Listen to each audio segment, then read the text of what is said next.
using the land effectively, sustainably, so that they can go back to it and rely on it again and again and again.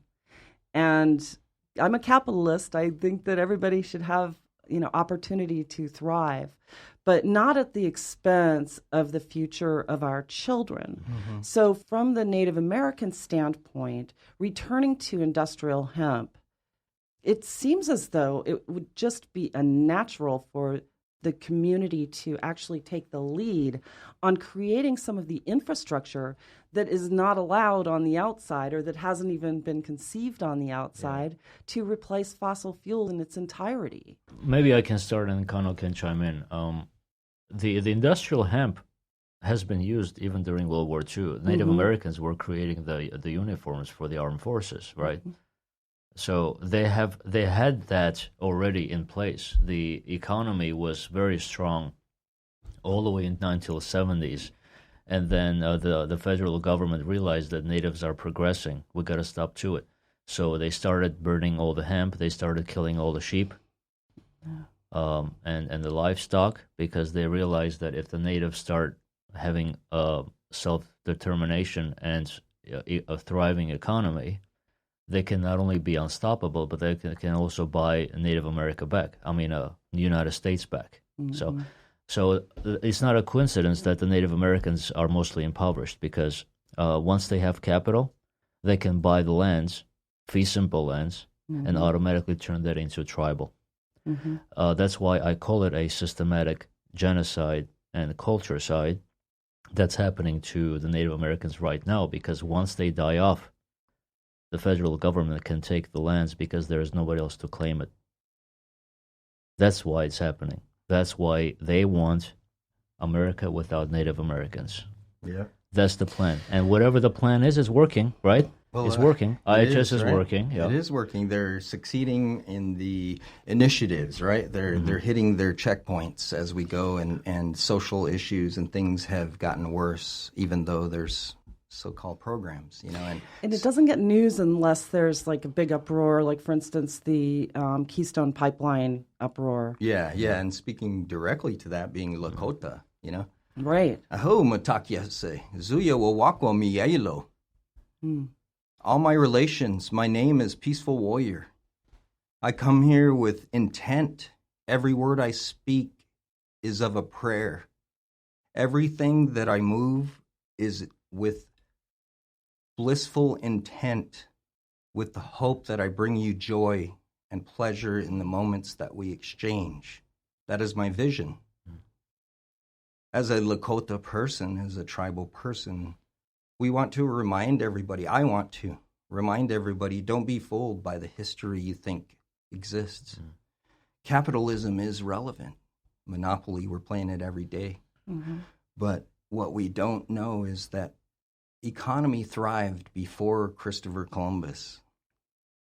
Okay, this was not a desolate, unpopulated place. This is fact. Okay, just because we didn't write down in books and we didn't have the same culture does not disregard our history, and that's a big disconnect. So we have a situation where we move from the beginning of creating an economy and playing Monopoly, like Dr. Setyan said. There's understanding of land rights.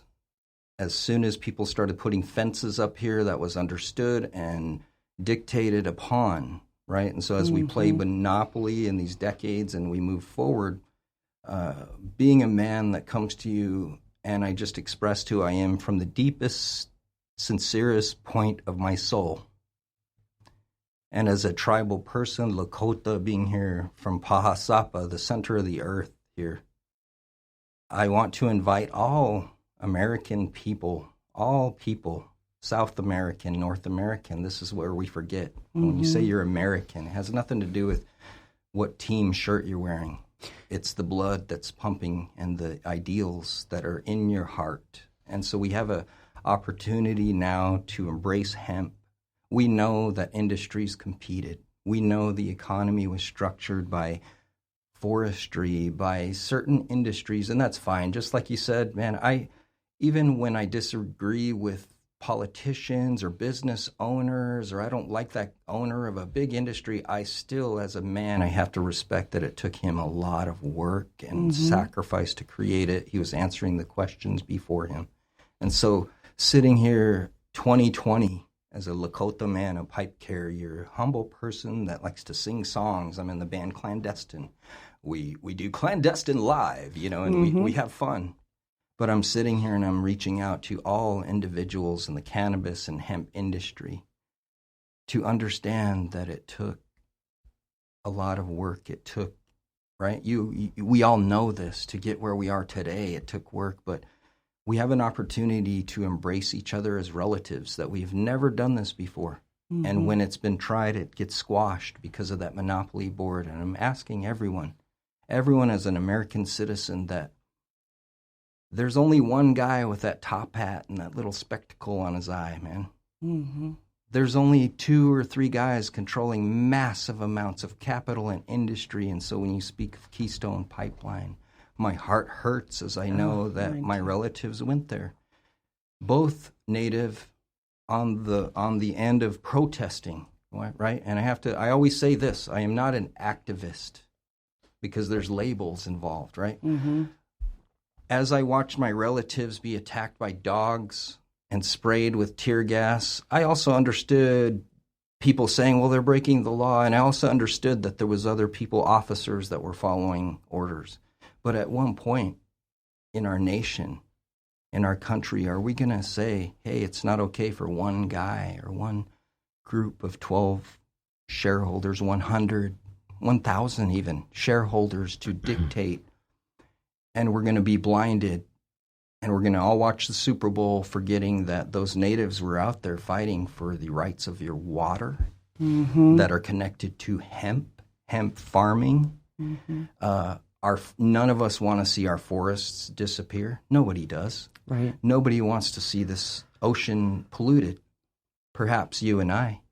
But is there a guy with a top hat and a spectacle winning this monopoly game right now? And is that one guy deciding he doesn't care about the ocean and he doesn't care about these natives out there in the field blocking his pipeline? And no disrespect to business, because man, there's people that dreamed about studying about oil and the surface and in every industry there's beauty. There is. But as we come to these precipices, and I commend you. Thank you for letting me speak on this because it's close to my heart. Well, it's important. Hemp is a relative, literally a being to me. And cannabis is a relative. It's another being that exists on this planet. Right? And it's our duty. Well, I have to express gratitude for you speaking to this because it's so rare that we are able to hear that perspective. And one of the things that I think is leading to this sort of awakening in people is the fact that we have, yes, just a handful of people controlling the interest of our future, controlling the interest of our environment, of the people, the ability to breathe and drink water and have clean food without contaminants. And unfortunately, a lot of those people are connected to the people who are making the rules on their behalf. And you take the pipeline, for example, all the way up to the White House. You have people with financial interest or financial stake in the companies that are pushing through this pipeline. And for what? Right. And what's going to happen to their grandchildren? Do they really believe that the money that they're able to grab now is going to save them or their progeny when they destroy everything? And I think people are starting to wake up to this, and it's all a matter of education, and it's all a matter of hearing people like you speak to that truth. And the more people hear it, the more they awaken to the fact that, yes, we have the power within us if only we'll open our eyes and realize it and, start demanding that the people who are making the laws start protecting the interests of the people and their environment and their health and all of the things that are important, as opposed to protecting the pocketbooks of just one or two people who are giving them campaign money. Because, trust me, if they really want votes, they should protect the people and not just the people paying for their very true elections. Right? And as we move into that, we realize that it's as simple as making really easy decisions. You don't have to leave your house, and there is right and wrong. Even if we disagree on some instances, we're not the same religion. There's right and wrong.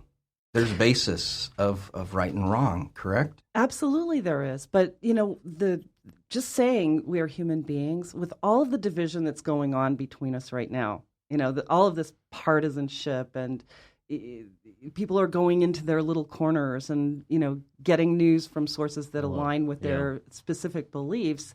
And there's this sort of underpinning of hatred that's being sown throughout. Well, it's called United States of America, not United People of America. So right. we need to understand that there's a lot of division. And they want that division so they can divide and conquer. And, I mean, most of the politicians are dominant of the potato, so it's people behind them that make the shots and call the shots for them to do. Well, things. It's the money behind them. Yeah, definitely. Yeah, so if we can be the parallel voice to the mainstream media, I think that we can grab enough people for them to see a different perspective of the truth everybody's seeking. Same thing with, we can go back to cannabis and hemp.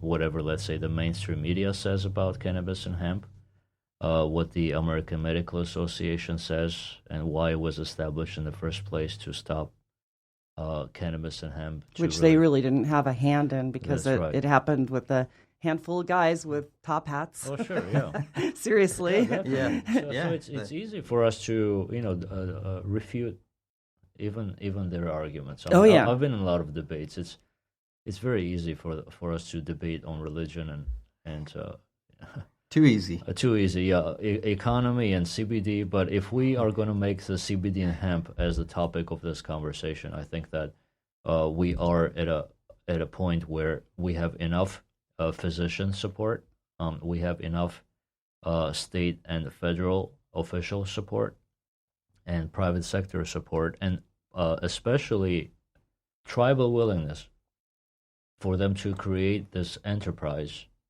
that not only will heal the Mother Earth instead of destroying it, because you can put hemp in uranium mines around, and then you can pull. So we have at least 16,000 uranium mines in the Navajo Nation alone, and that tells you what they went through even until today for them to die off. So we have that collaborative right now, which if we can come together, look at it this way: we can put up a pharmacy on tribal lands next to a medicinal cannabis, next to X, Y, and Z. Next to a hospice for seniors, yeah, where we do research, And then, even more importantly, how much of an impetus is there on tribal lands to really start building out that infrastructure so that people can take the hemp that they grow and with the biomass process and everything.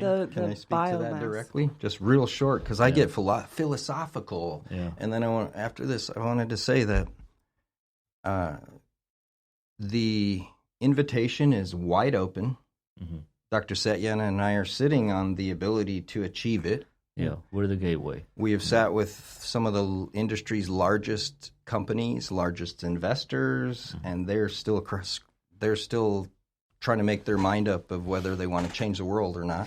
Yeah. Right? And we're in a position of where I want to speak to like what you said, is because this is what's being put forth, is that we all can look at how bad the earth is, and we said it, the prison complex, and all these things are happening. But ultimately, if you really look at it, there's electric cars that drive themselves today. I can do a Facebook post, and someone from Tibet can look at it, and I can tell them my opinion. So as we move forth in this country, in this world, we have to understand, like you said, the energy is there to change it. Like everybody's changing the reality already. It's being done around us as we speak. And when I spoke to why is there a separation of church and state, I wanted to make the point of, it's funny because we don't separate that in our bodies. Maybe you're not religious, maybe you're not connected to a church, but you sure want your best friend to feel good that day. Mm-hmm. And no matter how evil that guy in his top hat and his whoever that guy is, I guarantee he probably had a dog